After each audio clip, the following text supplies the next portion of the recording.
ಯಾದಗಿರಿಯಲ್ಲಿ ದಿನಾಂಕ 17/9/2025 ಕೆಆರ್ಎಸ್ ಪಕ್ಷದಿಂದ ಕಲ್ಯಾಣ ಕರ್ನಾಟಕ ವಿಮೋಚನಾ ದಿನಾಚರಣೆ. ಕರ್ನಾಟಕ ರಾಷ್ಟ್ರ ಸಮಿತಿ ಅಂದರೆ ಕೆಆರ್ಎಸ್ ಪಕ್ಷದ ವತಿಯಿಂದ ಯಾದಗಿರಿಯ ಶ್ರೀ ವಿದ್ಯಾಮಂಗಲ ಕಾರ್ಯಾಲಯದಲ್ಲಿ ಕಲ್ಯಾಣ ಕರ್ನಾಟಕ ವಿಮೋಚನಾ ದಿನಾಚರಣೆಯನ್ನು ಆಚರಣೆ ಮಾಡಲಾಯಿತು. ಕಾರ್ಯಕ್ರಮದಲ್ಲಿ ಜಿಲ್ಲಾಧ್ಯಕ್ಷ ಜಗನ್ನಾಥ್ ಎಸ್ ಚಂದನಹಳ್ಳಿ ಮಾತನಾಡಿ, ಬಸವಣ್ಣನವರು 12ನೇ ಶತಮಾನದಲ್ಲಿ ಈ ಭಾಗದ ಅಭಿವೃದ್ಧಿಗೆ ಶ್ರಮಿಸಿದಂತೆ ಇಂದು ಗೌರವಾಧ್ಯಕ್ಷ ರವಿಕೃಷ್ಣಾರೆಡ್ಡಿ ಅವರು ಪಕ್ಷದ ಸೈನಿಕರನ್ನ ರೂಪಿಸಿ ಹಳ್ಳಿಯಿಂದ ಹಳ್ಳಿಗೆ ಜನಜಾಗೃತಿಯನ್ನ ಮೂಡಿಸ್ತಾ ಇದ್ದಾರೆ ಅಂತ ಹೇಳಿದ್ರು. ಜಿಲ್ಲಾ ಉಸ್ತುವಾರಿ ಮತ್ತೆ ರಾಜ್ಯ ಸಂಘಟನಾ ಕಾರ್ಯದರ್ಶಿ ದೀಪಾ ಮನ್ನೂರ್ ಅವರು ಯಾದಗಿರಿಯಲ್ಲಿನ ಮೂಲಭೂತ ಸೌಲಭ್ಯಗಳ ಕೊರತೆಯ ಕುರಿತು ಆಕ್ರೋಶವನ್ನ ವ್ಯಕ್ತಪಡಿಸಿ ಕೆಆರ್ಎಸ್ ಪಕ್ಷ ಜನಸಾಮಾನ್ಯರ ಧ್ವನಿಯಾಗಿ ಕೆಲಸ ಮಾಡುತ್ತೆ ಅಂತ ಮಾತನಾಡಿದ್ದಾರೆ. ಶ್ರೀ ರವಿಕೃಷ್ಣಾರೆಡ್ಡಿ ಅವರು ಹೈದರಾಬಾದ್ ಕರ್ನಾಟಕ ಹೋರಾಟಗಾರರನ್ನ ಸ್ಮರಿಸಿ ವಂಶಪಾರಂಪರ್ಯ ರಾಜಕಾರಣದ ವಿರುದ್ಧವಾಗಿ ಕೆಆರ್ಎಸ್ ಮುಂದಿನ ಎಲ್ಲಾ ಚುನಾವಣೆಯಲ್ಲಿ ಸ್ಪರ್ಧಿಸಲಿದೆ ಅಂತ ಘೋಷಣೆಯನ್ನ ಮಾಡಿದ್ರು. ರಾಜ್ಯಾಧ್ಯಕ್ಷ ದೀಪಕ್ ಸಿಎನ್ ಅವರು ಕಲ್ಯಾಣ ಕರ್ನಾಟಕ ಉತ್ಸವಗಳ ನಡುವೆಯೂ ಸಹ ಜನರು ಇನ್ನೂ ಸಾಮಾಜಿಕ, ಆರ್ಥಿಕ, ಶೈಕ್ಷಣಿಕ ಹಿನ್ನೆಲೆಯಲ್ಲಿ ನಲುಗ್ತಾ ಇದ್ದಾರೆ ಅಂತ ತಮ್ಮ ವಿಷಾದವನ್ನ ವ್ಯಕ್ತಪಡಿಸಿದ್ರು. ಹಾಗೇನೆ ಕೆಕೆಆರ್ಡಿಬಿ ಬಜೆಟ್ ಹಣವನ್ನ ಸಮರ್ಪಕವಾಗಿ ಬಳಸಲಾಗ್ತಾ ಇಲ್ಲ ಅಂತ ಖಂಡನೆ ಮಾಡಿದ್ರು.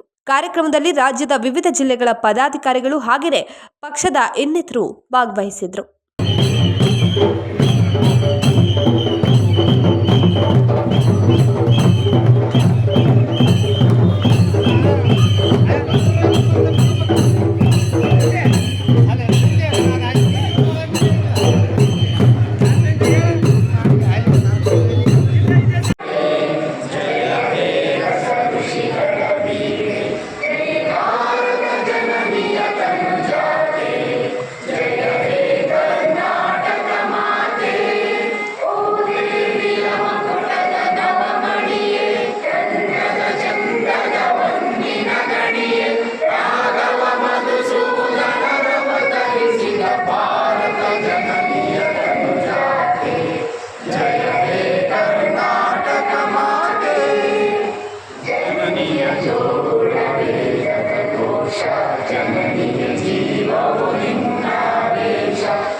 ವಿದ್ಯಾ ಕಾಂಪ್ಲೆಕ್ಸ್ ಇಲ್ಲಿ ನಿಂದಿರ್ಸೋಣ ನಿಂದಿರ್ಸ